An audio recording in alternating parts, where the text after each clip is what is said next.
1405-yilda sohibqiron Jahongir Temurning nogoh vafoti butun saltanatga katta notinchliklarni olib keldi.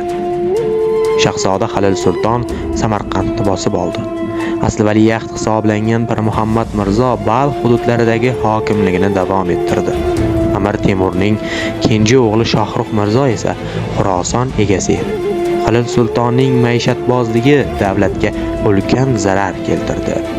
Samarqand taxti aslida bu Temuriy shahzoda qo'lida emas, balkim uning zavjasi Shodimulk begim qo'lida edi. Shodimulk begim 1406-yilda sohibqiron hazratlarining bosh malikasi bo'lgan Saroymulk xonimni zaharlab o'ldirdi.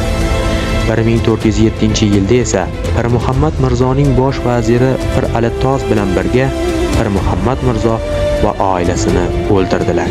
Shundan so'ng Shohrux Mirzo Balx hududlarini ham o'z davlatining tarkibiga oldi. Halil Sulton siyosatiga qarshi bo'lgan amirlar isyon ko'tarishdi. Bu isyonga Xudaydod Husayniy boshchilik qildi. Sheroz qishlog'ida Xudaydod va Halil Sulton jangida Halil Sulton mag'lubiyatga uchradi.